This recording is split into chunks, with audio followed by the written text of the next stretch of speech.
Welcome to Long Story Spoken. Long stories, spoken simply.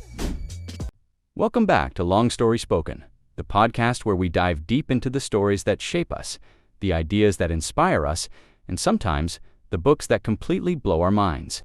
I'm your host, Luke, and today I'm joined by our resident book guru, the one and only Alex. Hey, Luke. So excited to be here, especially for this one. Alex, you've been practically buzzing about this book for weeks. Think and Grow Rich by Napoleon Hill. Now, I'll be honest with our listeners, I'm coming into this pretty fresh. My world is usually microphone levels and soundboards, not historical self-help manifestos, but you're the bookworm here. What's the big deal? Luke, you're in for a treat. This isn't just any old self-help book. It's like the grandparent of all self-help books. Published way back in 1937, it's based on Napoleon Hill's research, where he spent over 2 decades studying incredibly successful people like Andrew Carnegie, Henry Ford, and Thomas Edison. He distilled their methods into a philosophy, essentially a step-by-step guide to achieving whatever you desire, not just money. Okay, so it's not just about becoming a millionaire. Because Grow Rich is right there in the title. That's a common misconception. While financial independence is a big part of it, Hill emphasizes that riches cannot always be measured in money. It's also about lasting friendships, harmonious relationships, peace of mind, and even overcoming physical challenges. It's a philosophy for overall personal achievement, whatever riches means to you. Fascinating. So, essentially, it's a blueprint for life success, not just financial success. And it's stood the test of time since 1937. That's impressive. Before we jump into the core ideas, if you're listening and want to grab your own copy of this transformative book or explore other fantastic reads, be sure to check the description below for our affiliate link. Your support helps keep Long Story Spoken going. Thanks, Luke. All right, so Napoleon Hill dives straight into the core idea. Thoughts are things. Thoughts are things. That sounds a bit fluffy for a book that promises to make you rich. I thought the same thing at first. But Hill isn't talking about just any thoughts. He's talking about thoughts mixed with definiteness of purpose, persistence, and a burning desire. She kicks off chapter 1 with this amazing story of Edwin C. Barnes. Oh, the man who thought his way into partnership with Thomas A. Edison. I skimmed that. It sounded a bit wild. It is wild, but it perfectly illustrates the power of a thought combined with burning desire. Barnes wasn't rich, he didn't know Edison, and he didn't even have the money for the train fare to get to Orange, New Jersey. But he had this definite desire to become Edison's business partner, not just an employee. He didn't let those obstacles stop him. He showed up, offered to work in any capacity, and eventually, through sheer persistence and that unwavering desire, he became Edison's partner for over 30 years, making a fortune selling the Edison dictating machine. So, it's about having a really clear goal and then just going for it, no matter what. Exactly. That's the introduction. It sets the stage for the 13 principles. Moving into chapter 2, Alex, we hit desire, the starting point of all achievement. This feels like a continuation of Barnes' story. It absolutely is. Hill says that a burning desire is the first step toward riches. It's not just a wish or a hope. It's an intense, passionate longing, almost an obsession. That drives you to create definite plans for achieving your goal. So, how do you cultivate that kind of desire? What are the practical steps? Hill gives us 6 very specific, practical steps. First, fix in your mind the exact amount of money you desire. Don't just say a lot of money. Be precise. Second, determine exactly what you intend to give in return for the money you desire. You can't get something for nothing. Third, establish a definite date when you intend to possess the money. Fourth, create a definite plan for carrying out your desire, and begin at once, whether you are ready or not, to put this plan into action. This is huge, acting before you feel fully ready. Fifth, write out a clear, concise statement of the amount of money you intend to acquire, the time limit, what you'll give in return, and the plan. Sixth, read your written statement aloud, twice daily, once just before retiring and once after arising. And as you read, feel and believe yourself already in possession of the money.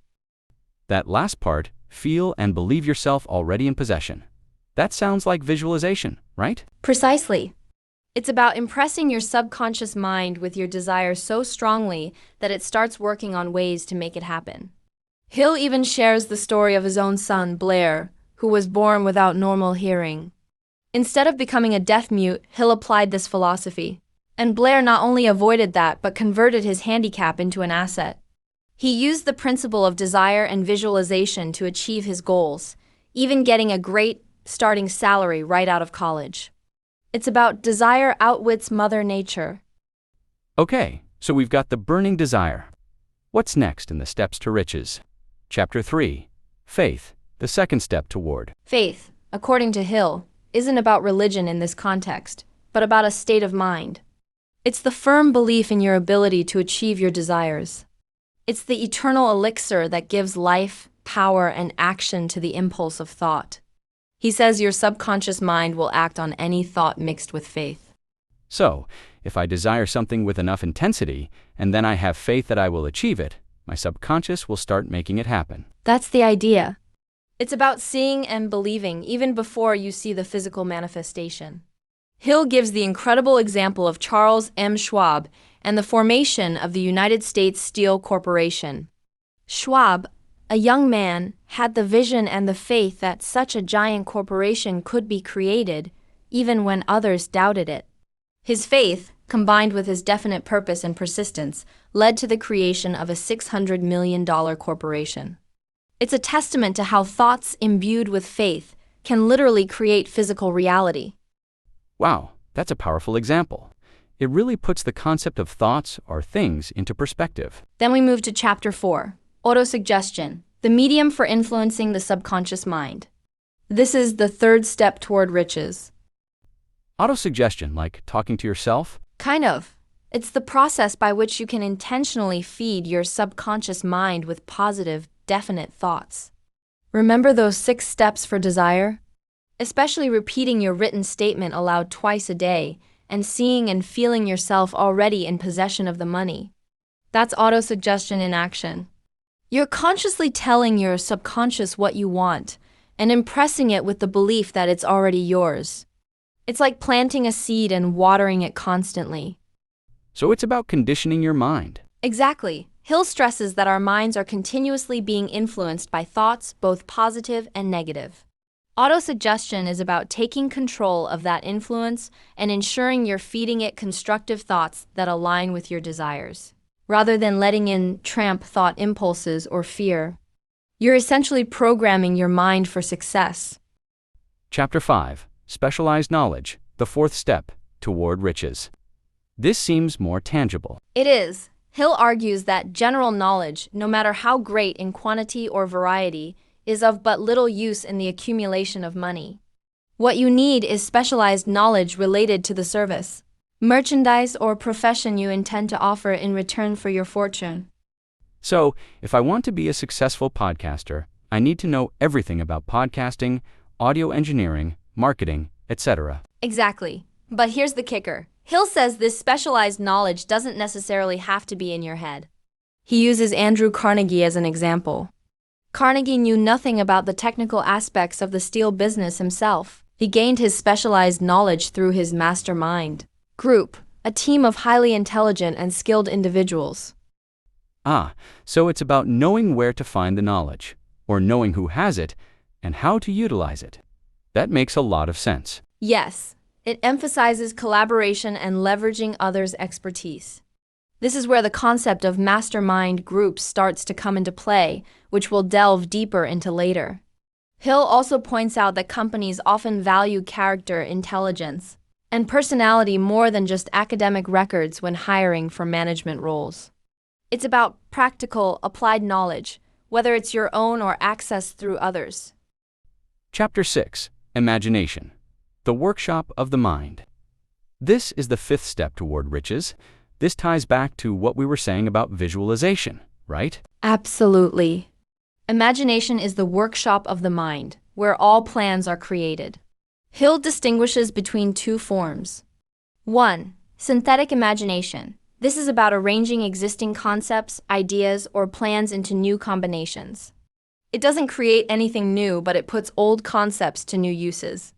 2. Creative imagination. This is the truly powerful one. It's the source of new ideas, inspirations, and where the sixth sense operates. It's where your subconscious mind communicates with you, often through flashes of insight or hunches. So, synthetic imagination is like building something with existing Legos, and creative imagination is inventing new Lego pieces. Perfect analogy, and Hill stresses that both are crucial. You use synthetic imagination to organize your existing knowledge and create initial plans. But when those plans hit a wall, or you need a breakthrough, you tap into your creative imagination for truly original ideas. The book gives an example of a woman who built a successful business helping people market their personal services by dramatizing their case histories. She used her imagination to find a more profitable outlet for services. Next up, Chapter 7.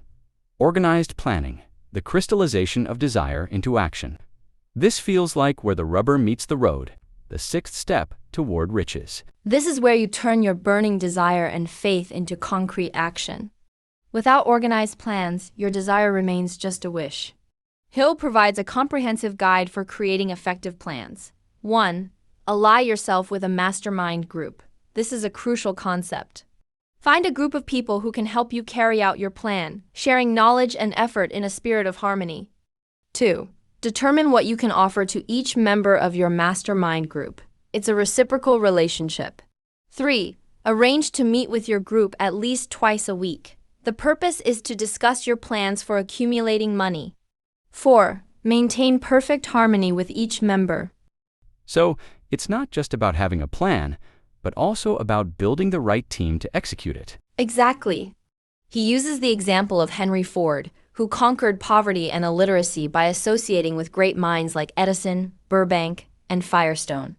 Through this association, Ford absorbed their intelligence and experience, essentially adding their brain power to his own. It's about the synergy of minds working towards a common goal. This chapter also emphasizes the importance of leadership and how to be an effective leader in implementing your plans. Chapter 8. Decision, the Mastery of Procrastination, the seventh step toward riches. This sounds like a personal struggle for many, including myself sometimes. Oh, this one is huge. Hill states that analysis of hundreds of men who had accumulated fortunes showed that every one of them had the habit of reaching decisions promptly and of changing these decisions slowly if and when they were changed. The opposite is also true. People who fail often make decisions slowly and change them quickly. So, quick decisions and slow changes are key. Yes, he gives the example of Henry Ford again. Ford made quick, definite decisions, like his famous decision to produce the Model T, and he rarely changed them. He listened to advice but made his own choices. The inability to make a decision is a major cause of failure. Procrastination is the enemy of action. It stems from fear, often the fear of criticism or failure, which we'll cover later. Hill highlights that the world makes way for the man who knows where he's going. Chapter 9. Persistence, the sustained effort necessary to induce faith. The eighth step toward riches. I imagine this is crucial, especially when things get tough. Absolutely. Persistence is the sustained effort that turns desire into reality. It's what keeps you going when you face obstacles, setbacks, or temporary defeat. Hill emphasizes that persistence is a state of mind that can be cultivated. He lists 4 simple steps to develop persistence. 1. A definite purpose backed by a burning desire. This links back to Chapter 2. 2. A definite plan expressed in continuous action. This relates to Chapter 7. 3. A mind closed tightly against all negative and discouraging influences. This is about protecting your mindset. 4. A friendly alliance with one or more persons who will encourage you, your mastermind group again. So, it's about a strong desire, a plan, a positive mindset, and supportive people. Yes, he also warns against old man worry and the 57 famous alibis that people use to justify their lack of persistence, like if I had the talent, if I had the money, or if I only had somebody to help me. These are all excuses that prevent people from taking action and persisting. The story of Edwin C. Barnes, again, is a perfect example of persistence. He didn't give up, even when things looked impossible. Chapter 10. Power of the Mastermind, the Driving Force. The ninth step toward riches. We've touched on this, but it seems like a central theme. It is the driving force. Hill defines the mastermind as coordination of knowledge and effort in a spirit of harmony between two or more people for the attainment of a definite purpose. It's not just about getting help. It's about the synergy created when minds come together. Like a collective brain. Exactly. He talks about two advantages of a mastermind alliance. 1. Economic. You gain knowledge and leverage from others' experiences, education, and abilities. 2. Psychic. The coming together of minds creates a third mind, or an intangible force that's more powerful than the sum of its parts. It's where new insights and creative ideas often emerge. So, it's about strategic partnerships and a powerful collective intelligence. Yes, think about any major corporation or successful movement. They rarely, if ever, succeed through the efforts of a single individual. It's always a group of minds working in harmony. Henry Ford again used his mastermind group to achieve what he did. Chapter 11. The Mystery of Sex Transmutation. This title definitely grabs your attention. Alex, the 10th step toward riches. What's this about? It's probably the most misunderstood chapter, but it's powerful. Hill argues that the emotion of sex is the most powerful and impelling of all human emotions. When this energy, normally expressed physically, is transmuted or redirected into other channels, particularly into creative pursuits or the pursuit of a definite purpose, it becomes an incredibly potent force for success. So, it's about channeling that intense energy into productive work. Exactly. He emphasizes that highly successful individuals, particularly men, often possess strong sexual urges, but they learn to transmute this energy into creativity, ambition, and persistence. This transmutation elevates them to a higher level of thought and action. He also touches on why men seldom succeed before 40, suggesting that before that age, many haven't learned to effectively transmute this energy, often wasting it on less productive activities. Moving on to Chapter 12, the subconscious mind, the connecting link, the 11th step toward riches.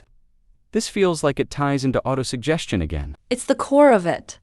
The subconscious mind is the part of your mind that stores and acts upon all your thoughts, whether positive or negative, conscious or unconscious. It's the connecting link between your conscious thoughts and infinite intelligence. It works tirelessly, both awake and asleep. So, if I feed it positive thoughts through autosuggestion, it will work to make those thoughts a reality. Precisely. Hill states that the subconscious mind makes no distinction between constructive and destructive thoughts. It will work to translate any thought impulse into its physical equivalent. This is why mastering autosuggestion and consistently feeding it definite desires backed by faith is so crucial. It's also why fears and negative thoughts can manifest if left unchecked. He gives the example of the Wall Street crash of 1929, where mass thought of poverty crystallized into the Depression. Chapter 13. The Brain, a broadcasting and receiving station for thought. The 12th step toward riches. This sounds like a biological explanation for some of these mental principles. It is. Hill posits that the brain is not just a physical organ, but a sophisticated broadcasting and receiving station for thought vibrations. Through the power of thought, particularly those mixed with emotion and purpose, you can magnetize your brain and attract harmonious forces, people, and circumstances into your life. So, it's like a mental antenna. Exactly. And it connects to the concept of the mastermind. When two or more minds come together in harmony, a third mind is created that amplifies these thought vibrations, allowing for greater access to infinite intelligence and creative ideas. It's about tuning into the right frequency. Chapter 14. The 6th sense, the door to the temple of wisdom. The 13th step toward riches. This sounds very intriguing. This is considered the pinnacle of the philosophy, and it's the most abstract. The sixth sense is the point where the conscious mind connects with infinite intelligence. It's described as creative imagination and is the source of intuition, hunches, and inspiration that comes to you without any conscious effort. Hill says it's developed only after you master the other 12 principles. So, It's not something you can just decide to use. It's a result of applying everything else. Exactly. It's like a muscle that develops over time with consistent practice of desire, faith, autosuggestion, specialized knowledge, organized planning, decision, persistence, mastermind, and sex transmutation. When you truly align all those principles, the sixth sense can guide you, giving you insights and warnings that might otherwise be unavailable. It's the gateway to wisdom and understanding beyond ordinary perception. All right, Alex, we've made it to the final chapter, Chapter 15, How to Outwit the Six Ghosts of Fear.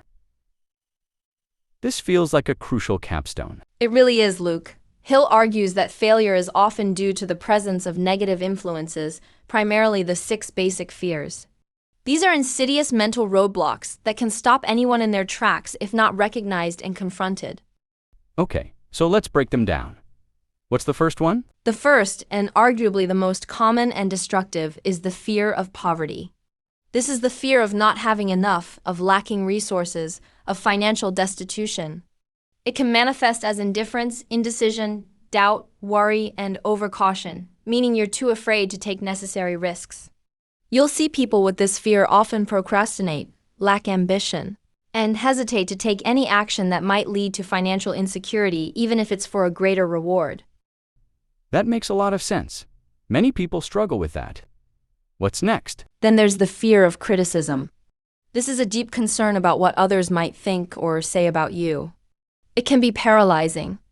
Symptoms include self-consciousness, a lack of poise, and a struggle to take initiative or show ambition. You might find yourself being overly extravagant just to impress others, or simply failing to express your own thoughts and opinions because you're worried about judgment. So, basically, worrying too much about outside opinions, that's a big one too. Absolutely. Next up is the fear of ill health. This is the anxiety about physical pain, disease, and the limitations that come with it. Hill notes it often leads to hypochondria, where people imagine they have illnesses, or they become overly focused on every ache and pain. They might also lack exercise, be very susceptible to negative health suggestions, and simply self-coddle, constantly finding excuses not to exert themselves. I can see how that fear could hold someone back from even trying new things, if they're constantly worried about getting hurt or sick. Exactly. Then we have the fear of loss of love. This fear is deeply rooted in our need for connection and affection. The anxiety of being rejected or abandoned by loved ones can make people overly possessive, jealous, or lead to fault-finding in relationships. Sometimes, this fear can even drive people to destructive behaviors like gambling, attempting to secure love or attention through material means. That's a very human fear, wanting to be loved and accepted. It truly is. The fifth fear is the fear of old age. This is the apprehension about the perceived decline in physical ability, attractiveness, and economic opportunities that comes with aging. Hill describes symptoms like a mental and physical slowing down, developing an inferiority complex after a certain age, or even pretending to be younger than one's actual age, all stemming from the belief that one's best years are behind them. That's a tough one, especially in a youth-obsessed culture. And finally, the last ghost. The last is the fear of death. This is the most profound fear, concerning the unknown aspects of dying and what lies beyond. Hill suggests it's often the least destructive of the six because it can sometimes be a powerful motivator to live life to the fullest. However, its negative symptoms include excessive worry about death, accepting it as an inevitable, bleak end, and focusing on mortality rather than embracing the vibrancy of life. So, these are the mental roadblocks that can sabotage everything else we've talked about: the desire, the faith, the planning. Precisely. Hill emphasizes that these fears reside in our subconscious mind and can subtly influence our thoughts and actions, leading to self-sabotage. The key to outwitting them is to identify their presence, understand their symptoms, and then consciously replace them with positive thought impulses and a definite purpose. It's about taking absolute control over your own mind, and only allowing thought impulses of your own choice to enter. He calls the mind, when occupied by negative thoughts, the devil's workshop. It's a call to honest introspection and self-mastery. Alex, this has been an incredibly insightful journey through Think and Grow Rich. Even for someone who came in completely new to it, the concepts feel incredibly practical and timeless. I told you, it's a game changer. It's not about magic, it's about understanding and applying universal laws of nature and human psychology. Absolutely. And it's clear that the book emphasizes action and persistence above all else. It's not just about thinking, but thinking and growing through deliberate effort. Exactly. And remember, success, however you define it, comes from within. It starts with a burning desire and is fueled by faith, persistence, and definite plans. What an incredible deep dive. For all our listeners who are ready to start their own journey with Think and Grow Rich, remember you can find a link to the book in the description below. And if you enjoyed this conversation, please like this video, share it with a friend who needs to hear these ideas. And definitely subscribe to Long Story Spoken so you don't miss our next deep dive. We love hearing from you, so leave a comment below with your biggest takeaway from Think and Grow Rich or what other books you'd like us to cover. Until next time, keep thinking, keep growing, and keep those good stories spoken.